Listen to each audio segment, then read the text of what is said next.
नमस्कार. शुभदा विद्यालय यूट्यूब चॅनलमध्ये पुन्हा एकदा आपल्या सर्वांचं मनापासून स्वागत. आज आपण इयत्ता 11वीच्या वर्गाचा हिंदी विषयाचा तास घेणार आहोत आणि या तासाला आपण हिंदीची वार्षिक परीक्षेची प्रश्नपत्रिका उत्तरासहित सोडवणार आहोत. ही प्रश्नपत्रिका चालू शैक्षणिक वर्षाची सर्व प्रश्नांची उत्तरं आपल्याला या व्हिडिओच्या माध्यमातून मिळणार आहेत. यासारख्या इतर विषयांच्याही प्रश्नपत्रिका आपल्याला हव्या असतील तर आपल्या चॅनलला सबस्क्राईब करून बेल आयकॉनवर क्लिक करा आणि डिस्क्रिप्शन बॉक्समध्ये दिलेली प्लेलिस्ट अवश्य पहा. त्यात आपल्याला सर्व विषयांच्या प्रश्नपत्रिका अशाच पद्धतीने उत्तरासहित अभ्यासायला मिळतील. नुकताच झालेला हा पेपर आहे. एकूण 80 गुणांची ही प्रश्नपत्रिका आहे आणि त्यासाठी आपल्याला 3 तासाची वेळही दिली जाणार आहे. आपल्याला सुद्धा हीच प्रश्नपत्रिका परीक्षेला येऊ शकते. त्यासाठी व्यवस्थित अभ्यास करा. आपल्याला व्हिडिओ उपयोगी वाटला असेल तर व्हिडिओला लाईक करा आणि आपल्या मित्रांना सुद्धा शेअर करा. इयत्ता 11वी हिंदी वार्षिक परीक्षा द्वितीय सत्र प्रश्नपत्रिका. काही महत्त्वपूर्ण सूचना या ठिकाणी दिलेल्या आहेत, त्या वाचा. त्या सूचनांचं पालन करूनच आपल्याला हा पेपर सॉल्व करायचा आहे. विभाग 1 आपला गद्य विभाग असणार आहे 20 गुणांसाठी. त्यातला अ भाग बघा 6 गुणांसाठी आहे. त्यात आपल्याला सूचनेनुसार कृती करायची. एक गद्यांश दिलेला आहे, तो आपण काळजीपूर्वक वाचायचा आहे आणि त्यानंतर त्यावर आधारित विचारलेल्या कृती आपल्याला पूर्ण करायच्या आहेत.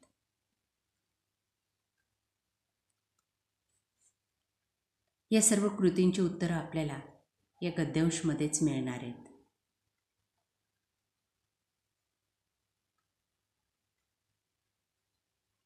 बघा पहिली कृती, संजाल पूर्ण कीजिए. बाहर तेंदूजी ऐसा कहते थे. बघा या 4 मुद्द्यांची उत्तरं आपल्याला पॅसेजमध्ये मिळणार आहेत. पहिल्याच पॅरेग्राफमध्ये त्याचं उत्तर आहे. दुसरे उचित मिलन कीजिए. जोड्या लावायच्या आहेत आपल्याला 2 गुणांसाठी. स्फूर्ती, कान म्हणजे कर्ण, अक्कलमंद म्हणजे बुद्धिमान,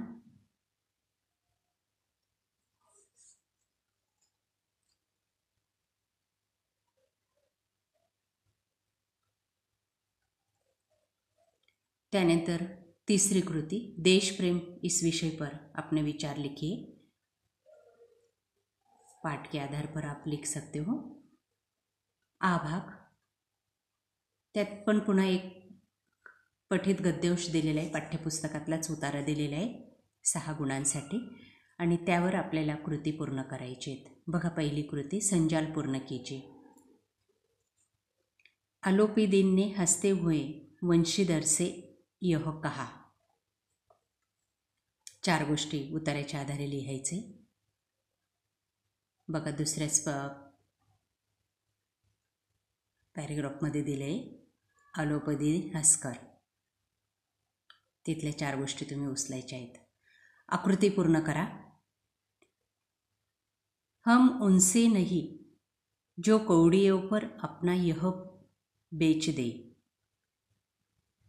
इनाम उत्तर है मुखदार जी 1000 के नोट इन्हें भेंट करो बाबू साहब को. पुढचा प्रश्न, अभिव्यक्ति के लिए इनामदारी और कर्तव्य निष्ठा इस विषय पर अपने विचार व्यक्त कीजिए. त्यानंतर पुढचा प्रश्न, ई भाग, निम्नलिखित 3 में से 2 प्रश्नों के उत्तर 80 से 100 शब्दों में लिखिए. बघा पहिला प्रश्न, महत्वाकांक्षा और लोभ इस पाठ के आधार पर कृतज्ञता के संबंध में लेखक की धारणा लिखिए. दूसरा है तत्सत शीर्षक की सार्थकता स्पष्ट कीजिए. तीसरा है ग्रामीण और शहरी जीवन की समस्याएं को रेखांकित कीजिए.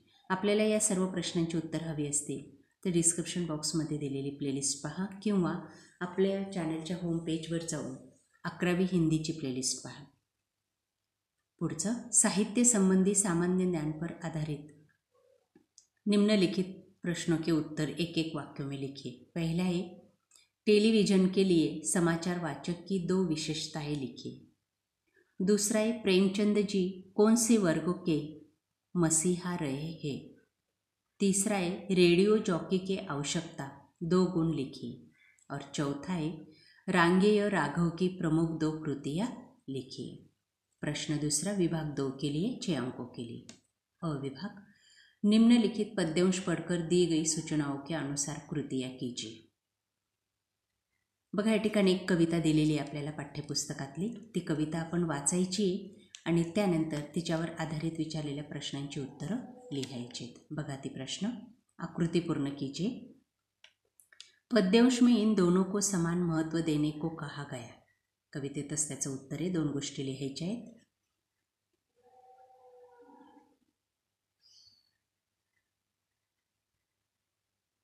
नंतर कृति 2 उत्तर लिखिए। इसे खुदा मानने का आग्रह है। 2, इनकी खामोशियाँ पढ़ना है। 3, कवि अपने बारे में यह दावा करते हैं। और 4, इसके लिए तरकीब सोचनी चाहिए। कृति 3, जीवन में मित्र होने का महत्व आपल्या शब्दात लिहायचं आहे। त्यानंतर आ भाग, निम्नलिखित पद्यांश पढ़कर दी गई सूचना के अनुसार कृतियाँ कीजिए। 6 अंकों के लिए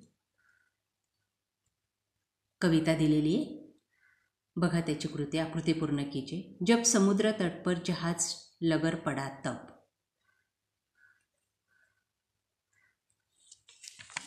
त्यानंतर पुढची कृती, उत्तर लिखिए। हम सब यह है, लंगर यहाँ पड़ा।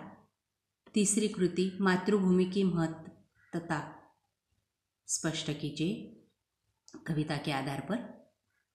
अगला प्रश्न है ई भाग, निम्नलिखित मुद्दों के आधार पर सहर्ष स्वीकारा है, इस कविता का रसास्वाद कीजिए। कुछ मुद्दे दिए गए हैं, इस मुद्दे का उत्तर आपको कविता के आधार पर लिखने हैं।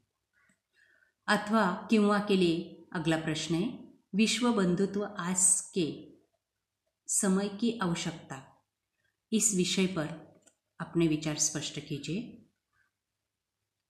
अगला प्रश्न है ई भाग, एक वाक्य में उत्तर लिखिए। पहला प्रश्न है, कवि के अनुसार जहाज किसमें बहने लगे।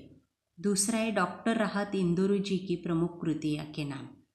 तीसरा है, कवि अपने बारे में क्या दावा करता है। और चौथा है, अपने दिल की तुलना कवि किससे करते हैं। इस प्रकार ये दूसरा विभाग आपको पूरा करना है। अगला प्रश्न है विभाग 3, विशेष अध्ययन हेतु के लिए 10 अंकों के लिए। एक पद्यांश दिया गया है, वो पढ़ना है आपको और उसके आधार पर दी गई कृतियाँ पूरी करनी है। देखिए कृति 1, कारण लिखकर संजाल पूर्ण कीजिए। ट्यूबवेल किसान क्यों नहीं लगा पाता। अगला है, उत्तर लिखिए। ज़्यादा फसल के लिए किसान ने सोचा। कमलेश के कैसे जल गए। सर्वांची उत्तर आपल्याला त्या वरच्या पॅरेग्राफमध्ये मिळणार आहेत। बंजर होती जा रही है खेती को बचाने के उपाय, अपने मन से लिखना है पाठ के आधार पर। अगला प्रश्न है, निम्नलिखित प्रश्नों के किसी एक प्रश्न का उत्तर लिखिए। विकास का सीधा असर लोगों के जीवन पर पड़ता है। और दूसरा है, रक्तदान एक श्रेष्ठ दान, नाटक के आधार पर लिखिए। दोनों में से एक प्रश्न का उत्तर आपको पूरा करना है। अगला प्रश्न, निम्नलिखित में से किसी एक का उत्तर 80 से 100 शब्दों में लिखिए। बाल मजदूरी विषय पर प्रकाश डालिए। टेलीविजन के लिए समाचार वाचन की विशेषताएं लिखिए। अगला प्रश्न है, निम्नलिखित अपठित गद्यांश पढ़कर सूचना के अनुसार कृतियाँ कीजिए। बघा या ठिकाणी एक अपठित उतारा दिलेला आहे, म्हणजे पाठ्यपुस्तकाच्या बाहेरचा, तो आपण वाचायचा आहे आणि त्यानंतर त्यावर आधारित विचारलेल्या प्रश्नांची उत्तरं लिहायची। युवकों को विचार लेने के बारे में सुझाव, 4 सुझाव देने हैं। अगला है, निम्नलिखित शब्दों का वचन बदलकर लिखिए, 2 अंकों के लिए। अभिव्यक्ति के लिए सर्वधर्म समभाव, इस विषय पर अपने विचार लिखिए। हिंदी पारिभाषिक शब्द लिखिए। विभाग 5 व्याकरण विभाग है, 10 अंकों के लिए। सूचना के अनुसार कृतियाँ कीजिए। अलंकार पहचान कर उसका नाम लिखिए। बघा काही कवितेच्या ओळी दिलेल्या आहेत, त्यांचा अलंकार आपल्याला ओळखायचा आहे। 3 दिलेले, 3 पैकी कोणतेही 2 ओळखायचे आहेत। पुढचं आहे रस ओळखायचा आहे। 3 कवितेच्या ओळी दिलेल्या आहेत आणि त्याच्यामधून कोणता रस निर्माण होतो ते आपल्याला लिहायचे। तिघांपैकी कोणतेही 2 गुणांसाठी प्रश्न आहेत। ई भागामध्ये मुहावरे दिलेले आहेत, म्हणजेच वाक्प्रचार। 4 वाक्प्रचार आहेत, त्यांचा अर्थ लिहून आपल्याला वाक्यात उपयोग करायचा आहे, कोणताही 2 वाक्याचा। हाथ पैर मारना, कोशिश करना, बट्टा लगना, डाग लगना, झंडे गाड़ना, कुछ तो कर्म करना। अगला प्रश्न है निम्नलिखित वाक्यों का दी गई सूचना के अनुसार काल परिवर्तन कीजिए। 3 में से 2। पहला वाक्य दिया गया है, उसका सामान्य भविष्यकाल करना है। दूसरा है अपूर्ण भूतकाल में वाक्य बनाना है और तीसरा है पूर्ण वर्तमान काल। अगला लास्ट क्वेश्चन है वाक्य शुद्ध करके फिर से लिखे 2 अंकों के लिए। 3 वाक्य दिए गए हैं, तीनों में से कोई 2 वाक्य आपको शुद्ध करके, कोई 2 बातें उसमें गलत दी गई है, वो आपको देखनी है और पूरी करनी है। यानी कि मैं ऐसी ये लिखना है वहाँ पर, और सुनना के लिए दूसरा उकार।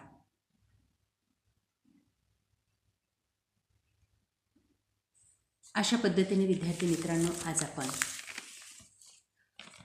इयत्ता 11वीची द्वितीय सत्राची प्रश्नपत्रिका आपण या ठिकाणी उत्तरासहित अभ्यास दिली। ही प्रश्नपत्रिका आपल्याला चालू शैक्षणिक वर्ष म्हणजे सन 24-25 या वर्षी उपयोगी ठरणार आहे। यासारखे नवनवीन व्हिडिओ पाहण्यासाठी आपल्या चॅनलला सबस्क्राईब करून बेल आयकॉनवर क्लिक करा। Thank you for watching, please subscribe.